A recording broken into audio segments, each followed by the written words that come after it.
and thank you to the chairs for the opportunity to speak today. I speak today on behalf of Jubilee USA Network.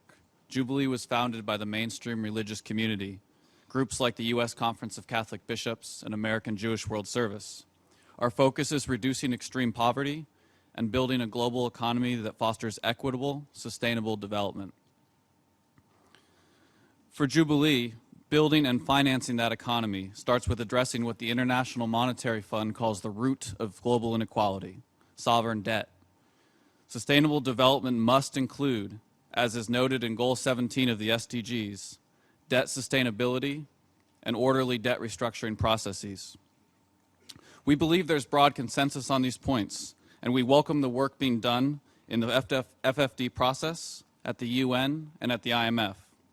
This consensus was reaffirmed at last week's IMF meetings amidst new IMF reports indicating debt levels are rising and systemic financial risks for poor countries are growing. In that light, we reiterate our earlier calls in this space that FFD should acknowledge the UN Ad Hoc Committee on a Multilateral Framework for Sovereign Debt Restructuring, the UNCTAD convened working group on sovereign debt workouts, the guiding principles on foreign debt and human rights, and particularly we emphasize the UNCTAD principles on responsible sovereign lending and borrowing. As our director noted in this forum 2 weeks ago, endorsing those principles costs nothing, but could save billions of dollars in the developing world.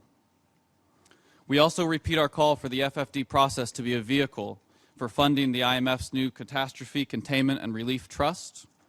We welcome the news that a number of countries are pledging new financial commitments to that fund. And finally, as we work to build sustainable economic growth, we must address the continued outflow of money from developing countries. The FFD outcome document should include specific language that developing and developed countries will work together to, quote, reduce by 50% illicit financial outflows over the next 15 years. Thank you.